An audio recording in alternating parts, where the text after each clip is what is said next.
Welcome to the PSRS podcast. My name is Susan. Today I have the opportunity to be here with Dearld Snider, the Executive Director of PSRS Peers, and he's going to share some insight of our history, of how we're doing today, and the insight of the future of the system. So thank you, Dearld, for being here with us today. Thank you, Susan. I'm just going to jump in with some questions. I'm ready. All right. So this is kind of unique. My daughter goes to high school locally, and they have a chant, right? They have a chant that motivates the kids before assemblies and things like that.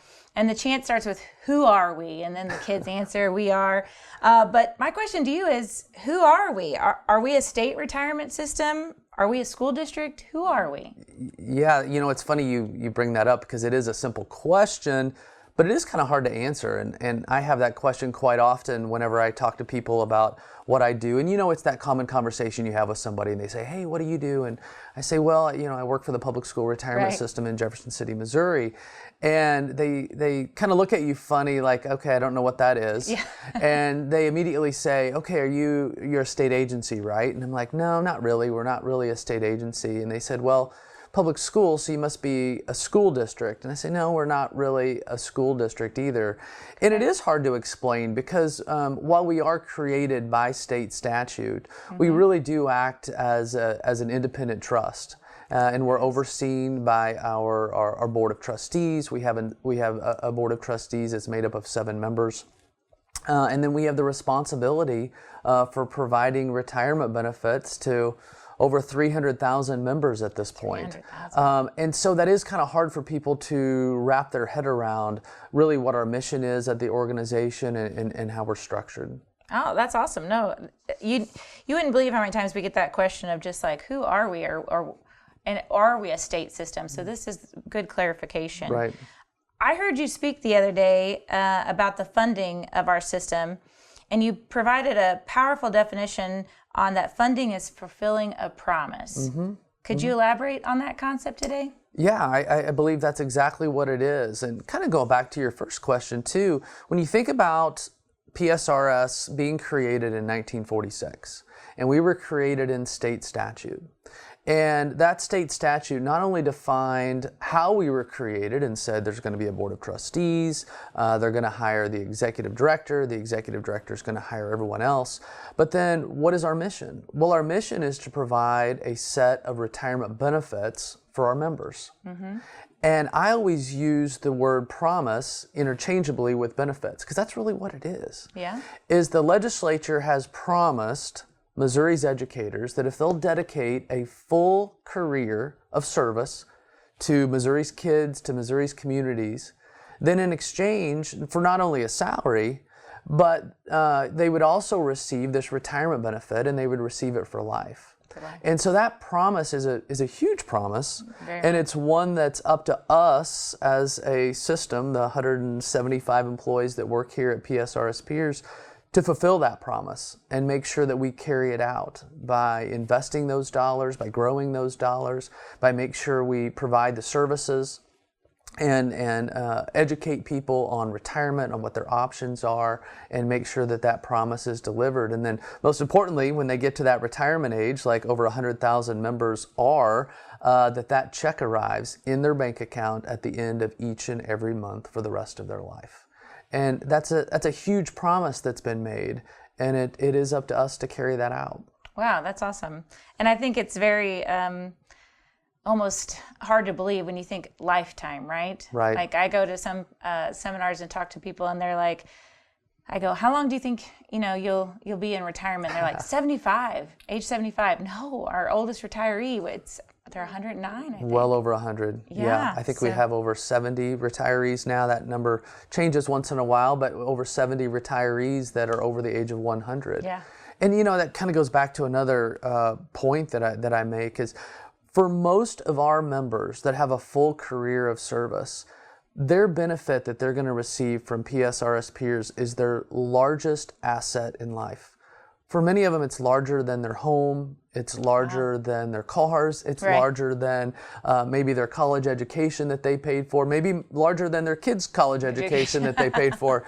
But It truly is their largest asset, and I think many times as our educators work and they're thinking about the work and the service that they're doing each and every day, they're not thinking about that and what's going to be provided to them in the future. Oh, I agree. I think a lot of people in the public school systems chose to be in it because of their dedication and what they want to do, and now this is just wow, it's there for them at the end, right? It's a huge piece of their compensation package. It's tremendous. And I think that sometimes earlier in a person's career, they certainly don't think about that as much. No, I know when I was in my 20s, even in my 30s, I didn't think about it near as much as I do now in 40s and 50s.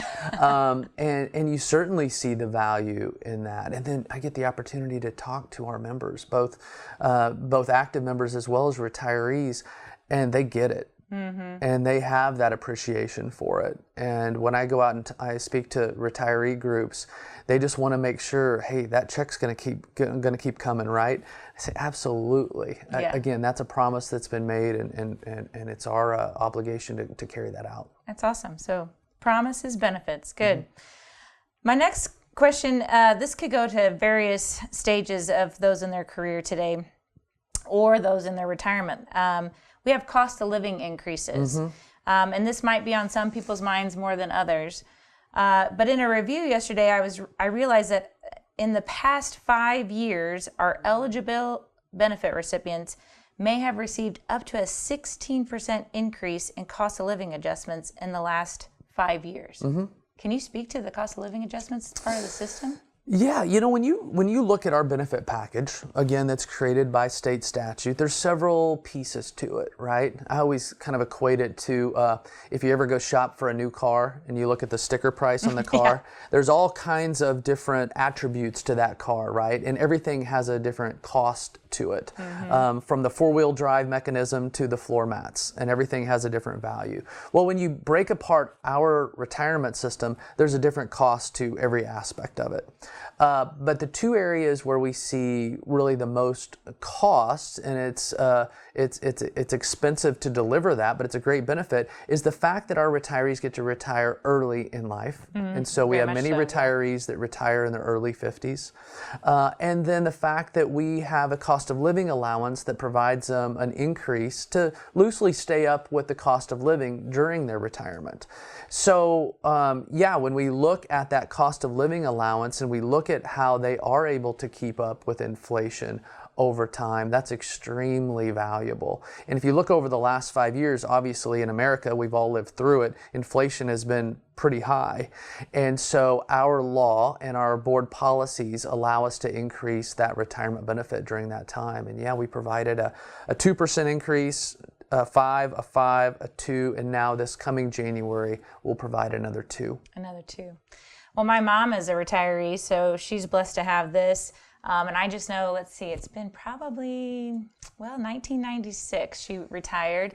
I know eggs didn't cost the same as they did today in 1996. Right. So she's not rich, but it sure has made a big difference in her livelihood. For Absolutely. Sure. And it's a characteristic too that not all states have. When I meet with my colleagues around the country and they talk about the topic of cost of living, it's something that, again, most of them don't have in place. And if they do have it in place, it has to be awarded to them by the state legislature.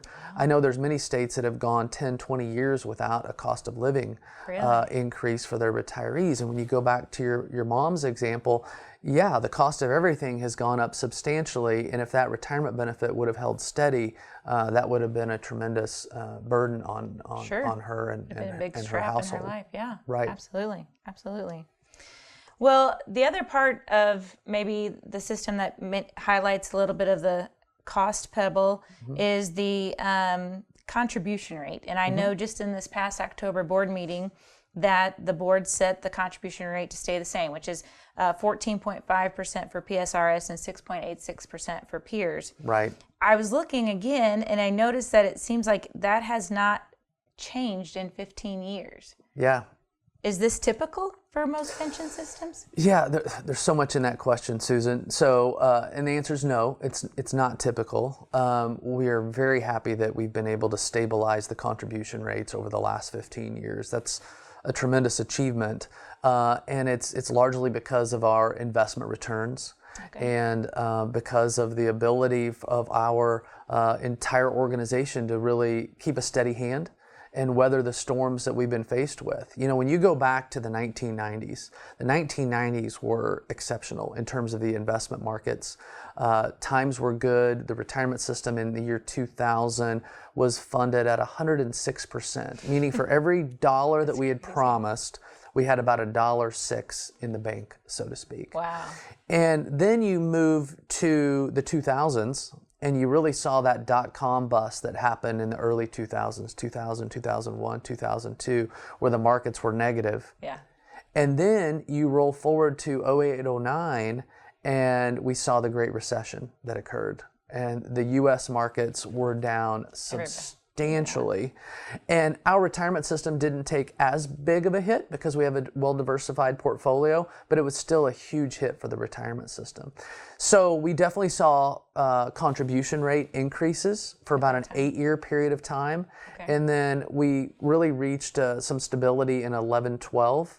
And we've been able to hold steady since that point in time. And so the fact that our board has the independence that they have to make the decisions that they've made over that time, and then to have an investment team that's really knocked the cover off the ball, really having a top quartile performance since that period of time, it's been exceptional. Yeah, I think so many people have had that contribution rate that's been with the system, haven't even realize that maybe it could change, right, type of thing. So this is pretty awesome that it's just stayed the same for 15 years. Yeah, and you know, the other thing that's interesting about our contribution rate is it's a 50-50 split, where our members put in 50% and then our school districts and community colleges put in 50%. That's unique. Around the country, you oftentimes see a split that's a little different, where maybe a percent holds steady with the member, and then the employer pays a larger share, but then that continues to float around up or down. Ours is different. And that's something I noticed when I arrived in this organization in 2006. But because of the amount of contributions that our members make, they are extremely engaged with our retirement system. I mean, they know that they have saved and put money aside in order to pre-fund their retirement benefit. And because of that, they pay attention. Yes. And they're very curious about how their retirement system is doing. And that's different than I see across the country too, even across the state, where some members just kind of feel very comfortable and I'm sure it's fine and I'm really not that engaged. Our members are engaged. True. And they care deeply about their retirement system. Yeah, I would say some people just wait till a little mailing comes to them, like outside of us, but our members are logging in, looking at their account, everything, so they're well aware, so that's good. Absolutely. That's good. I have a big number that I'm going to put out to you, and it's hard for me to grasp. It's $60.3 billion in assets. That's so hard for me to even grasp with the system. How does our systems manage that so well?